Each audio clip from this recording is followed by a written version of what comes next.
अस्सलाम वालेकुम वरहमतुल्लाहि वबरकातुहू। जैसे कि आप सबको मालूम है, शब मेराज ये ऐसी रात है कि जिस रात में रसूल अकरम सल्लल्लाहु अलैहि वसल्लम मेराज पर गए थे और आप सल्लल्लाहु अलैहि वसल्लम ने वहाँ पर जाकर जन्नत की सैर भी की थी और जहन्नम को भी देखा था। आप सल्लल्लाहु अलैहि वसल्लम को अल्लाह ताला ने अर्श पर बुलाया। हमारा अक़ीदा ये है कि सिर्फ ख्वाब में नहीं गए बल्कि अपने जिस्म के साथ आप अर्श पर गए थे और वापसी में अल्लाह तबारक व तआला ने आप सल्लल्लाहु अलैहि वसल्लम को नमाज़ों का हदिया दिया था, जो बिल-आखिर रसूलुल्लाह सल्लल्लाहु अलैहि वसल्लम के सिरार पर 5 कर दी गई थी। शब मेराज ये उस वक़्त हुई जब आप मक्का में रहते थे और शब मेराज के बाद तकरीबन 12 साल तक आप सल्लल्लाहु अलैहि वसल्लम हयात रहे। उसके बाद आप सल्लल्लाहु अलैहि वसल्लम का इंतकाल हो गया था। और शब मेराज का जब वाक़या पेश आया तो इतना खूबसूरत वाक़या था। अल्लाह ताला ने आप सल्लल्लाहु अलैहि वसल्लम को तसल्ली दी थी कि भाई, जैसा कि उस वक़्त में आप बहुत परेशान थे, आपकी ज़ौजा का इंतकाल हो चुका था, चाचा का, बहुत सारी तकलीफ़ें थी।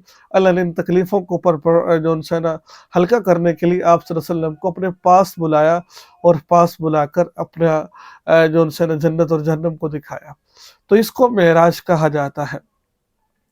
अब जैसे शब मेराज आती और इसके बारे में यकीन माने, तारीख़ गवाह है और हमने इसका मुताला किया कि कहीं पर भी ये बात पक्की नहीं लिखी हुई कि 27 रजब को ही रसूल अकरम सल्लल्लाहु अलैहि वसल्लम मेराज पर गए थे।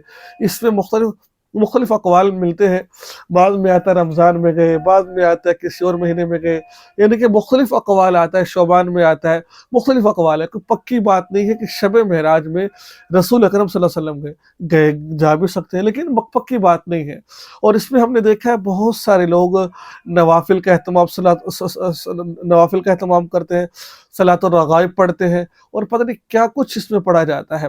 तो शरई नुक्ता नज़र से कोई ख़ास इबादत का इसमें कुछ वो नहीं है। जैसे अल्लाह के नबी वसल्लम 12 साल ज़िंदा रहे, फिर सहाबा किराम का दौर आया है, तो इस दौर के अंदर कभी भी किसी ने इस इबादत का एहतमाम नहीं किया।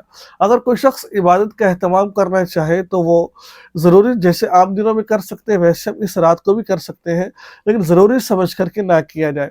अगर क्या आप करना चाहें तो क्या इबादत कर सकते हैं? अल्लाह ताला से तौबा कीजिए, अपने गुनाहों की माफ़ी माँगिए, इस्तिग़फ़ार कीजिए, दुरूद पाक की कसरत कीजिए और नवाफ़िल पढ़िए, क़ज़ा नमाज़ों का एहतमाम कीजिए। तो इस तरीके से आप अपनी इबादत को कर सकते हैं। तो मुझे उम्मीद है अल्लाह तबारक व तआला आपको ज़रूर अजर अता फ़रमावेंगे। तो खुदा का वास्ता है इन चीज़ों पर गौर की कुछ हज़रात इस रात में तस्बीह नमाज़ का एहतमाम करते हैं, नाऊज़ु बिल्लाहि मिन ज़ालिक। तस्बीह नमाज़ की जमात नहीं होती है, याद रखिए। नवाफ़िल की जमात नहीं होती है, जमात फ़राइज़ की होती है और वितर की होती है, वो भी रमज़ान मुबारक में वितर की नमाज़ होती है। ठीक है? तो नवाफ़िल की नहीं होती है, तो लोगों ने बेवकूफ़ बना रखा है, कहीं शरीयत में नहीं लिखा हुआ कि नवाफ़िल की जमात भी होती हो। तो मुझे उम्मीद है कि आपको बहुत कुछ सीखने को मिला होगा। दुआ में याद रखिए। चैनल को सब्सक्राइब कर लीजिए। अस्सलाम वालेकुम व रहमतुल्लाहि व बरकातहू।